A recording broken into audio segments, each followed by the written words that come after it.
All right, everybody had a good weekend. The month of May is upon us, and this is Seminole Sidelines. I'm Marion Masudi alongside Bob Ferranti of the Osceola, and we are excited to be here. An action-packed show and a very eventful weekend for Florida State athletics. We'll talk some transfer portal news. It's not done yet. And then we will talk as well, Jammie Robinson getting selected over the weekend by the Carolina Panthers in the 5th round of the NFL draft. Some Seminole baseball and softball on the road at Notre Dame. One went very well, the other not so well. I'll let you guess who's who. I think at this point, pretty obvious. And then we will wrap and talk some more transfer portal news, but potentially one good piece of news coming to Tallahassee. We'll see what potential visitor from a position of need might be coming to the 850 and maybe back to his old stomping grounds to play for Mike Norvell and the Noles in a position, again, that we mentioned the Noles desperately need. You can watch us on YouTube, Twitter, and Facebook. We appreciate those of you logging on right now to hop on and watch this show for the next 30 minutes or so. Those of you listening audio only on podcasts, we're on Spotify, on Apple, and everywhere else you have your favorite shows and podcasts. And so we appreciate those of you who want to interact with us on this show. Leave us a comment, a question, and we will get to it in the next duration of the 30 minutes. Please subscribe to the Osceola, floridastate.rivals.com, the Osceola.com, and we provide the best coverage of Florida State athletics on the market. Bob, let's start right with it. We thought last week that the saga was over, that the portal news was maybe winding down, but we alluded to the fact that Micah Pittman would be entering the portal. Turns out he's not the only one. That did go down officially, but the Noles lose a couple of more key pieces as well. Yeah, I think the Micah Pittman thing is frustrating in a lot of ways. You lose your best receiving blocker, your perimeter blocker, one of your top receivers, your best punt returner too. I mean, let's not forget the special teams component here. Florida State does not return anyone who has a return, punt or kick from that 2022 team. Lots of candidates that we saw out of the spring, but Micah is a significant loss on offense and special teams. Travis Jay is an interesting loss just because, again, a four-star talent, a kid with a ton of silly high school film, guy who played quarterback on the defensive side of the field for Madison County, just a guy that the Madison County coaches raved about, but it obviously did not work here in Tallahassee. And one other note just coming in the last couple of minutes, Marion Cooper announcing on Twitter that he's going to continue that Tallahassee to Boulder pipeline. He's going to follow Deion Sanders to Colorado. And Marion, again, there is a relationship there with James Chaney. James, who played at Florida State on the defensive line, was the Lehigh Acres head coach for a few years down there. And he's moved on in the offseason to be on Deion Sanders' staff. So there was a relationship there where, obviously it's a relationship business. So we are seeing some players make some moves to places where they have some familiarity. I don't know if Marion Cooper sees more playing time in Boulder after all this compared to what he might have seen in Tallahassee. Maybe this is more of, I want to be a corner. I want to be developed by Deion. That makes a lot of sense. I can't disrespect or doubt a guy for that. But I don't know if immediate playing time is there just with all of the DBs and skill position type talent that Deion's accumulated of late.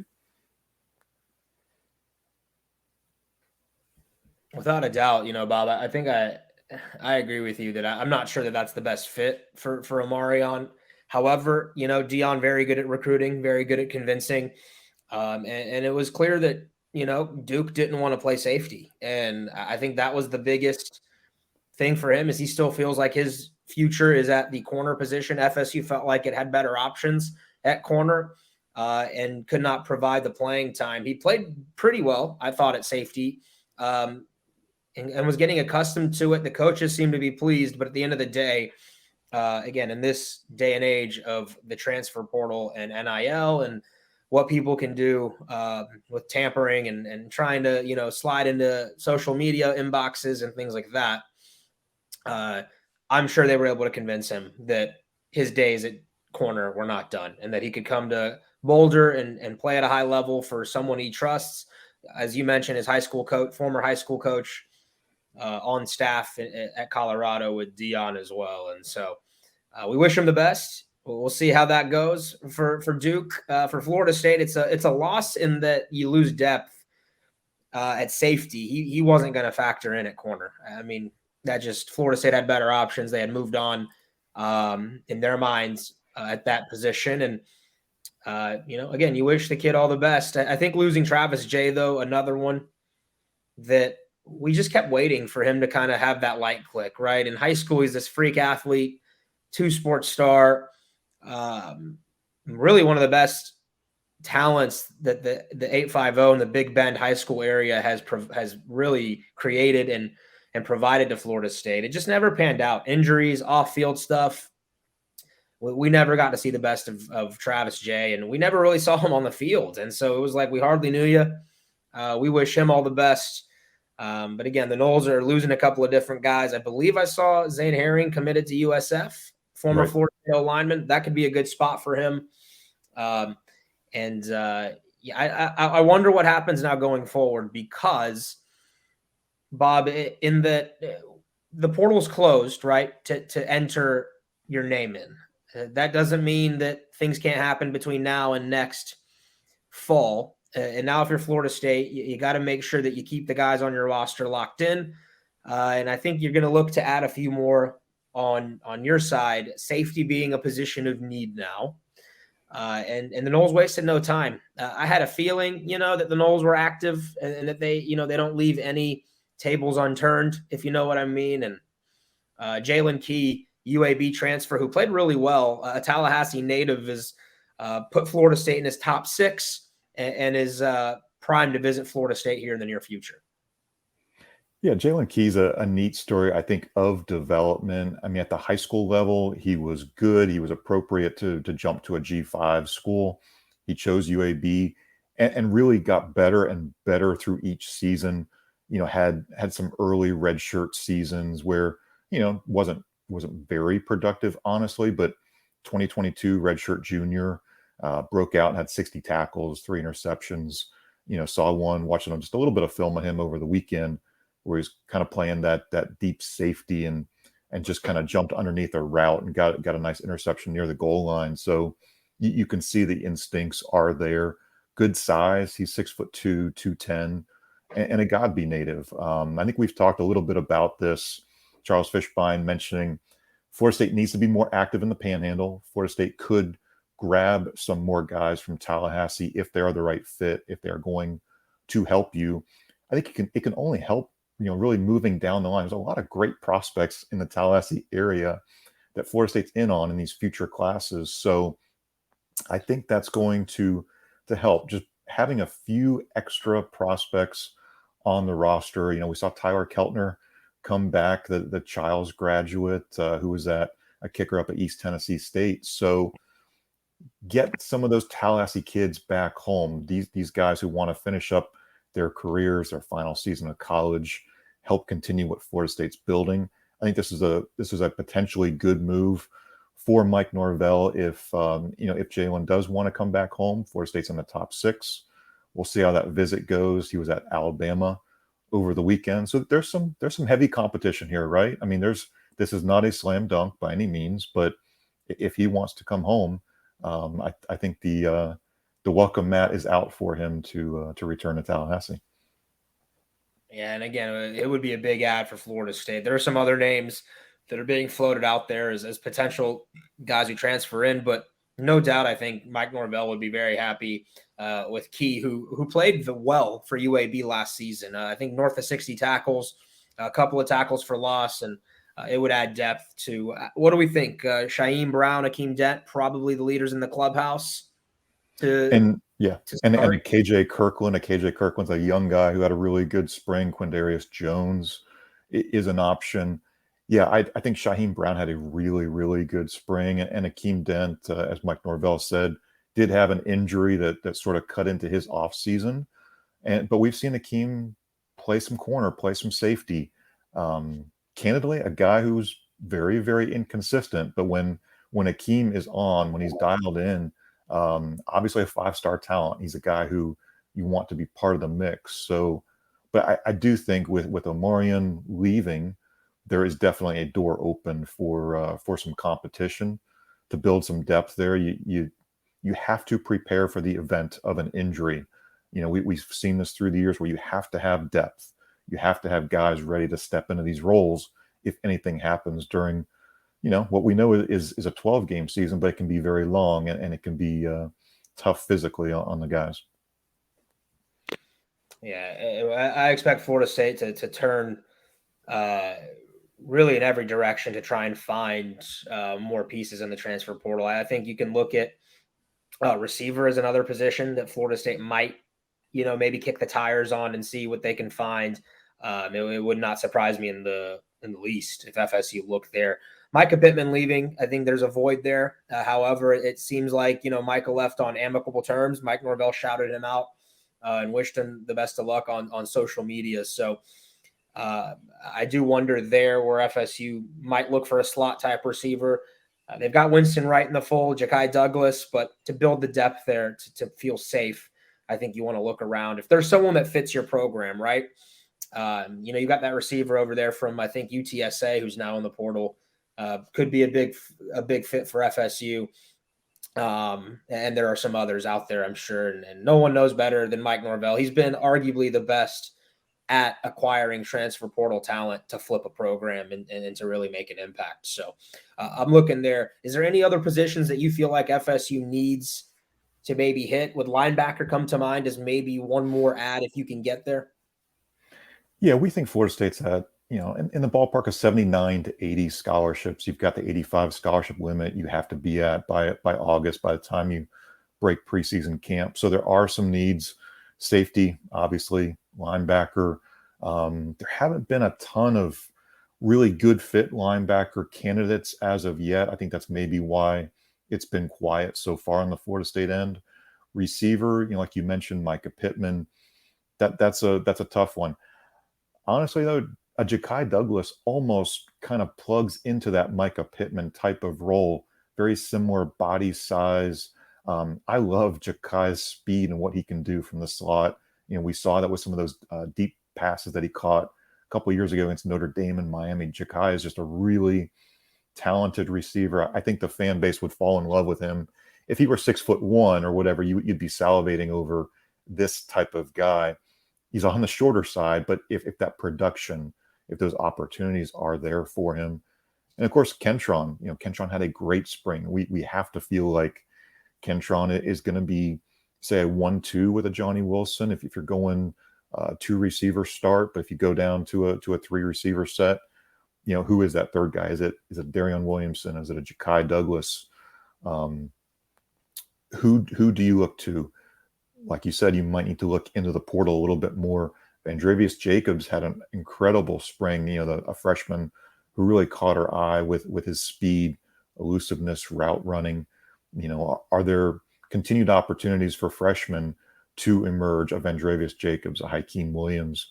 So I think one cool storyline is Florida State a year ago grabbed 4 transfer receivers. Those guys are continuing in their development. They're all still, 3 of them are still here, I should say, with Micah leaving. Now, I think a lot of prospects will say, well, Mike Norvell and Ron Dugans are developing receivers here in Tallahassee. That's a place where I can go, be developed, and play. So that is a really cool storyline where I think now the blueprint is there. Much like Florida State kind of built that blueprint, Jermaine Johnson, Keir Thomas, Jared Verse at defensive end. You're starting to see the development, the track of getting guys, quality reps, opportunities, all ACC honors. They haven't been drafted yet. Thankfully, Battle's End has done a good job of keeping a lot of these guys on campus. But, we know what these future draft classes can be because you see that stockpiled talent, and it's building here in Tallahassee. It's a really good thing.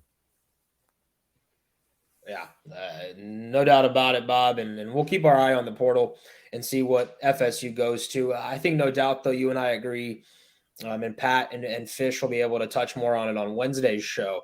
You do have to, I think, build your foundation in the recruiting, in the high school recruiting ranks, right? And the Noles are doing that. Top 5 recruiting class as of now. And they continue to be in a good spot with a lot of 5 stars, a lot of guys that can be program changers, instant impact guys. And it's good to see. It was good, in my opinion, for Mike Norvell to be able to go to the portal and I think raise the floor for FSU, right? Like you went from a program that could maybe max out at 6 to 7 wins in a season, and you've raised the bar there to about a floor of between 8 and 10 a year, right?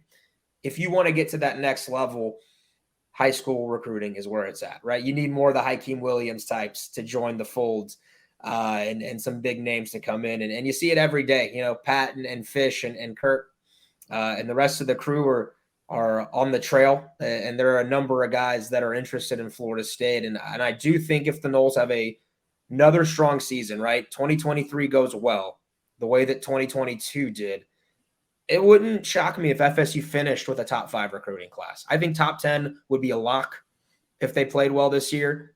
I think a top 5 isn't out of the question when you talk about some of the big names that FSU is still involved in and is in the top 5 for. Yeah, it's a heavy receiving class, honestly. I mean, there's a lot of good prospects in there. You know, BJ Gibson, Wayne McCoy, Tawaski Abrams, Camden Fryer, you know, a legacy prospect, but really, you know, Fish thinks he's one of the best slot receivers, not just in the state, but out there nationally. So this receiving class, you know, like you said, part of that top 5 group, it's possible, you know, when we talk about a receiver transfer, Mike Norvell really might only need a 1-year kind of bridge, get a good receiver in, a guy who's a veteran with some experience, and then he gets a chance to move on to the NFL. But you know what's coming in. You know that kind of talent that's coming in that 2024 class. So there are opportunities here. This isn't maybe the long game as it had been in the past. You're not looking for, say, a Deuce Span, a guy who's going to be a long-term project. Looking for a little bit more of a polished receiver who can jump in and potentially be a rotational guy. Maybe your number 3 receiver, maybe number 4 or whatnot. So good position for Florida State to be in. You're not truly looking into the very much development guy, but a guy who's ready to jump in and give you good production from the start. Yeah, so we'll keep our eye on it. Wednesday, a recruiting show for Pat and Fish, 12:30. Make sure you bring your questions. If you have any on who Florida State might be going after, those are the guys to ask. All right, let's stay on the football theme and talk about Jammie Robinson getting selected in the 5th round by the Panthers of the NFL draft. Very happy for Jammie. I think he fell a little bit further than I thought he would get drafted.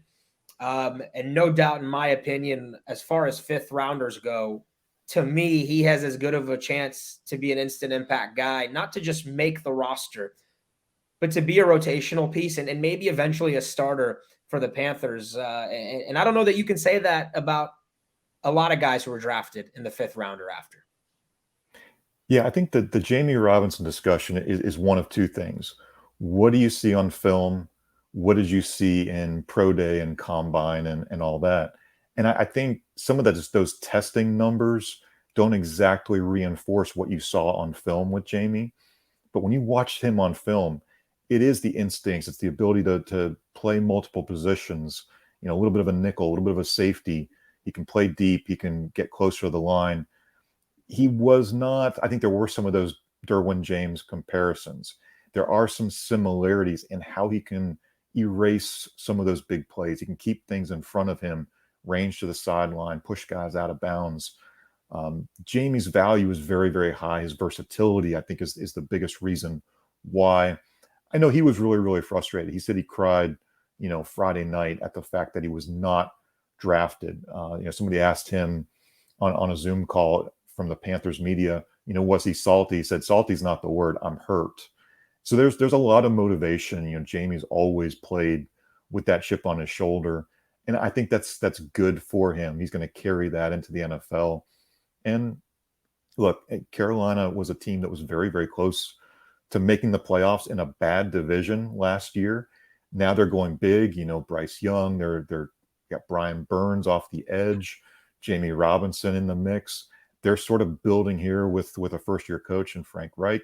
So can he be a part of something, kind of building that foundation potentially for a playoff run, potentially for, down the road. I think he's landed in a really good situation.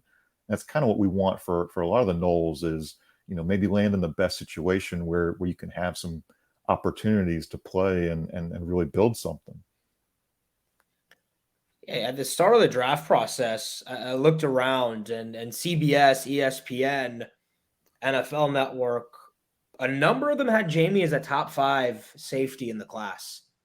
And I mean, I think I saw for specifically Mel Kiper had him at 4th overall in terms of safety at his in his big board. Clearly, the draft process hurt Jammie, right? Like the pro day, the combine, maybe he didn't test the numbers that NFL scouts are looking for, especially at a safety position. But there was a reason that he was highly sought after, right? And throughout the season, his numbers speak for themselves. His tape speaks for itself. I did think 5th round was low. I thought he was, in my opinion, he's more of a 3rd round value.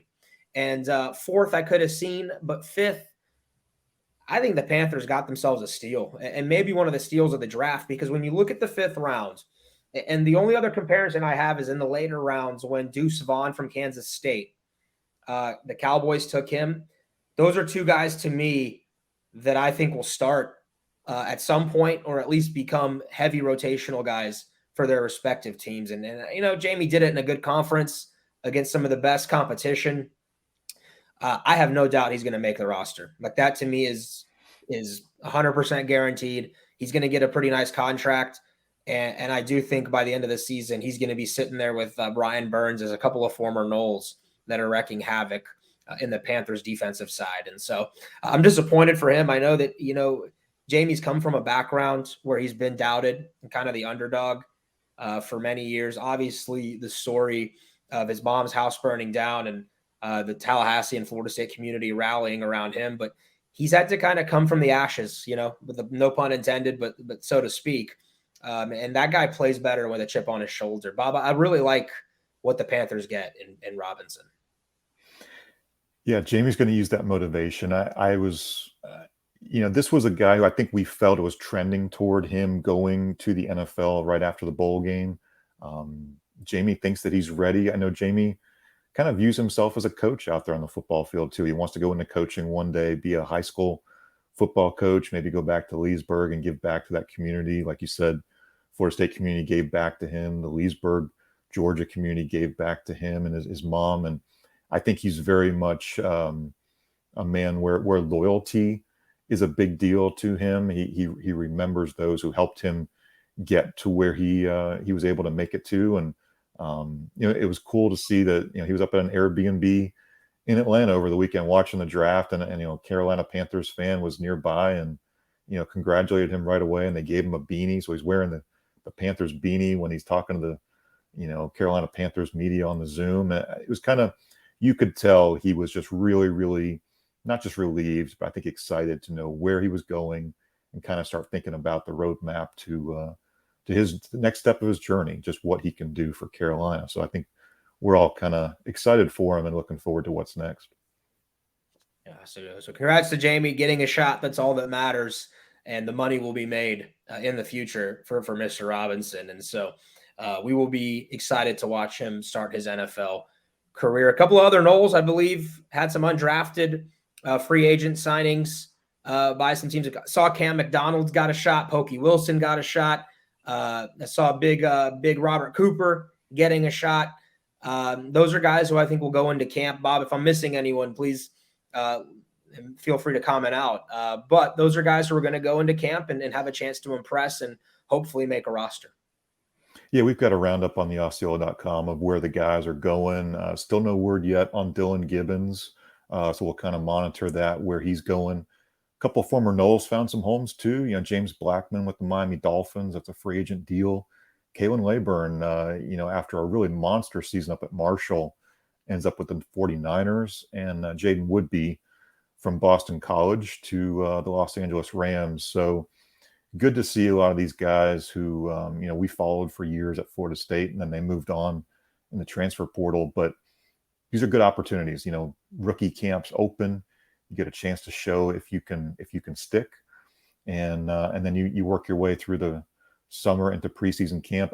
You never know who's going to make a 53-man roster. I think a lot of these guys will end up making practice squads. They will just show that they're ready to take on any opportunity just to kind of stick around and see if they can't make it. So, yeah, I see Benny. Thanks for mentioning Corey Durden. Corey Durden also found a free agent deal. So, yeah, great to see these opportunities are popping up for the Noles. Yeah, and I always look back at different guys, Gabe Neighbors, a Bobo Wilson, guys who got shots and made the most of it, ended up being really good. Travis Rudolph, another one that comes to mind, just gets a shot, right? You don't have to be selected very high. You just need someone to like you enough to invite you to camp. And I believe I've heard actually from one of my buddies who played out in the NFL for a little while, a practice squad roster spot, I think the salary is like 150 grand. And that's not bad. Like, you could do worse things than to practice football for 150 grand a year. I just listen, there's a lucrative career, whether you make the roster or you don't, if you're in the NFL somewhere. So we wish all these guys the best. We'll keep our eyes on it, keep tabs on it. And I'm sure on future Seminole Sidelines, if these guys make the roster, we will have that news for you. Let's pivot, Bob, into a quick basketball discussion. Florida State gets Primo Spears to commit to Florida State. Leonard Hamilton gets Georgetown's star point guard to choose the Noles over Kansas. There were some questions on, how high of a priority he was on Kansas's board, but he visited. They took him for a visit at Lawrence, and then he visited Tallahassee this past week and ends up committing to the Noles on Friday night. That's an instant impact addition for Leonard Hamilton, who has, I think, stuck to his word, and he's gone heavy in the portal. Right. Again, to reflect, Leonard Hamilton did promise 3 to 4 transfers that he would bring in for Florida State. Exactly 3 right now. Primo is the point guard that I think Florida State needs. Yes, Chandler Jackson looked really, really good his freshman year as a reserve and a limited role, but he expanded that role. I think his playing time showed that he was ready for more opportunities. And Jalen Worley, coming back too, unless he does decide to go in the portal will close May 11 for college basketball. So different windows.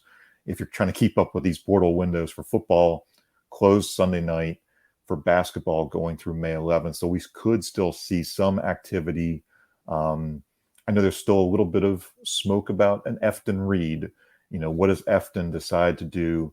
Again, a guy who was at LSU when Josh Nickelberry was there. Josh, as an assistant coach, recruited Efton to LSU. Now Josh is on Florida State staff. Is that relationship one that's going to maybe pan out another opportunity, because Josh was on Georgetown's staff when Primo was there last year? So I think we're seeing that relationships are beneficial here for Leonard Hamilton, just kind of building through the recruiting process. But I like Primo. I think will he be as much of a volume shooter in the Florida State offense as he was maybe by necessity at Georgetown? I think that's a question. But really, these are guys who I think feel like good fits for what Florida State wants to run between Nickelberry, between Watkins, between what Primo brings, and this is sort of building toward, I think, a roster where Florida State will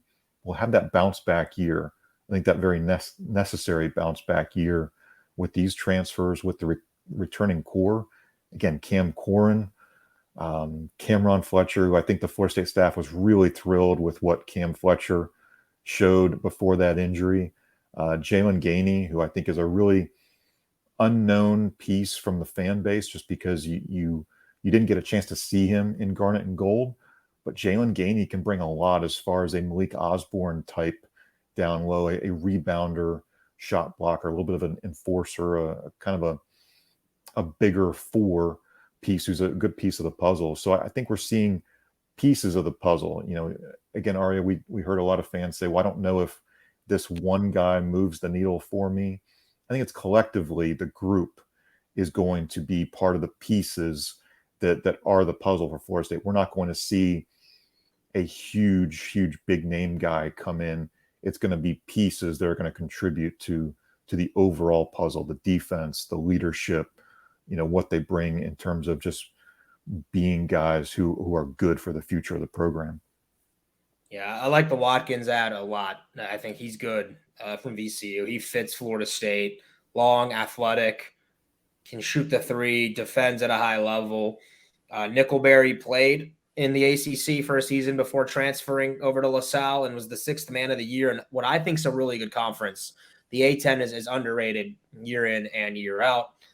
And then Primo Spears, 16 points a game. Is he a lot like Caleb Mills? Needs the ball in his hands. We'll see. I'm not sure yet. We'll see how this works out. But a couple of things stand out about Spears to me. 11 20-point games last year. That's loud. 37 points in a game against Xavier. You put up 37 in any game at any level, to me, that means you know how to put the ball in the basket. And that's something FSU needs on this roster, is a pure scorer. He is that. And he had 19 against the defending national champions, UConn Huskies. So he has scored against top competition, against some of the best.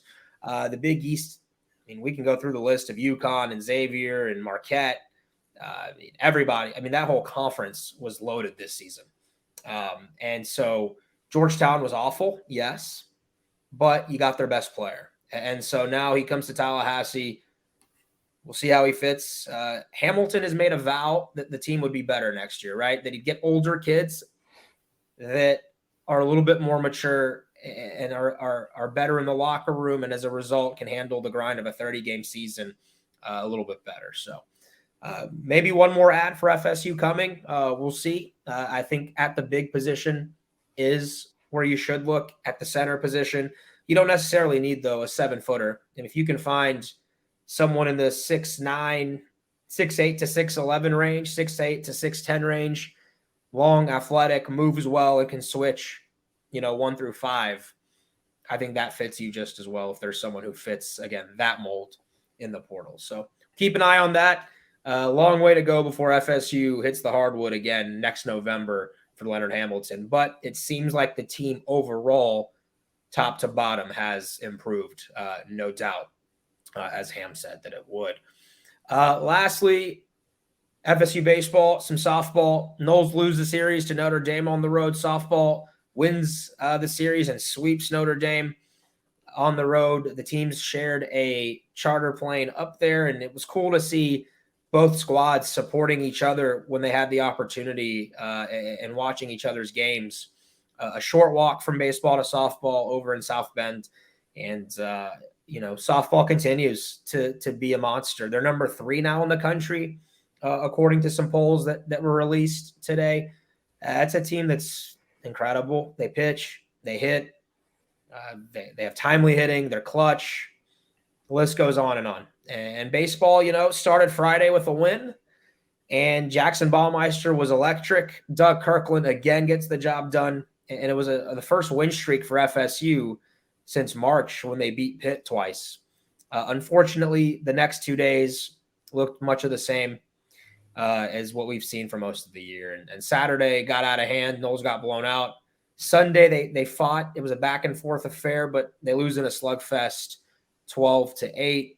Bob, first on baseball. It's good to see that they're still fighting. I think they're still getting some effort. But in the end of the day, it just doesn't seem like it's coming together for Link Jarrett here, and they're not really able to put together a big winning streak so far. Yeah, I think you see pockets of success, and that's just not enough. But, for example, the Friday night game, I thought Florida State handled that Friday night game about as well as you could in a nice, pitching duel. We saw, I thought, Jackson Baumeister's best road start of the season, honestly, just the way, he was commanding, all of his pitches. But then it kind of got away from you on Saturday, short start from Connor Whitaker. And then, on Sunday, I don't know, I'm not trying to be critical of Carson Montgomery. It clearly, I'd love to break down his splits, how he pitches, how efficient he is as a reliever, versus his starts. His starts just don't feel like he's prepared or composed. Maybe there's the pressure that he puts on himself. Is this a little bit of a mental thing? Because physically, again, what he's got, his right arm is phenomenal.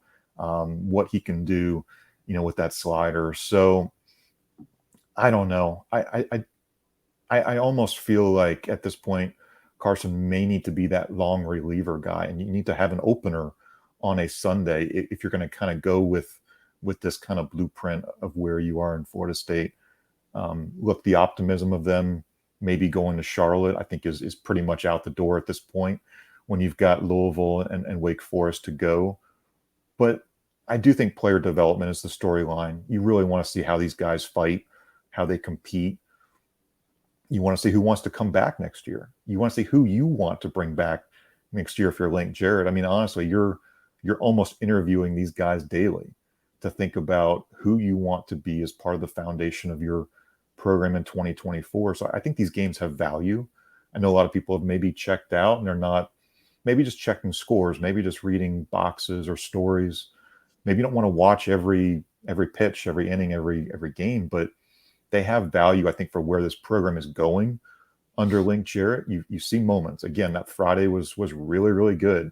The Saturday wasn't, and the Sunday kind of, you can't give up those kind of runs. So seeing some positives, again, just not enough. And not enough against the Notre Dame team where you thought you got a really good chance to go up there and win a series, potentially maybe even sweep. So not the best weekend for baseball, but still some series left to watch them and see what they can accomplish. Yeah, it's been a challenge. It has, no doubt about it. Again, though, they are fighting. They are scrapping. I think they do care. It's just not coming together for them. And they play Florida tomorrow, unfortunately. There's one more game. The game got moved, when it rained out for the game at the baseball grounds. Those of you in the Jacksonville area watching, by all means, I hope you go out there and support the Noles. It's a beautiful complex. I believe I don't know what they've called it now. It's some bank took over the baseball grounds name. It's always going to be, to me, the baseball grounds of Jacksonville, and should be a good crowd out there. 8,000 to 9,000 Florida State, Florida fans mixed. The Gators are really good. Florida State's been close, though, twice, 2 eighth innings in which FSU led going into it and just hasn't been able to close it out. Do they get on the right side of that tomorrow? 6:00 is the start. There is no TV for the game, no streaming.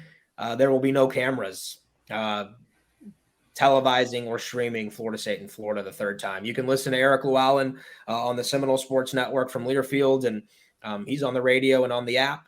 Other than that, though, stick with us, and we'll try to get you some updates on our live thread as well. So Florida State, Florida from Jax, and maybe the Noles can get one of the three and not get swept by the Gators. But after that, they play Mercer for 3 games in Tallahassee, and the Bears are much improved and a sneaky good team as well. But Bob, good stuff from you.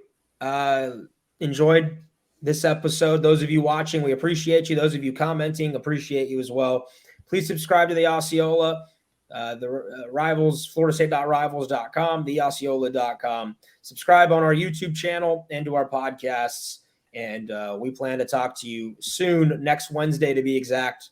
Pat Burnham, Charles Fishbein, having some guests hopefully on the show to talk recruiting and Mike Norvell's really the success he's had on the trail so far and where the Noles are going from here. Bob, anything coming up for the Osceola that you want to touch on? Yeah, Kurt Weiler's working on a piece just kind of saying, the transfer portal is closed, examining some of those needs. Ari and I discussed that at the top of the show. So if you're joining us late, you can go back and watch or listen to that. But Kurt will also have a written story, sort of taking a look back on where the roster numbers are as far as scholarships. And then, what are those needs? What are some of the options out there in the portal? Because now it is the portal opportunity for Mike Norvell and the staff to maybe see if there are some good fits out there for the Seminoles. Cool. Keep it locked in. We'll talk to you soon. That's Bob Ferranti. I'm Mario Masudi. This has been Seminole Sidelines. Have a great rest of your week, and we will chat with you soon.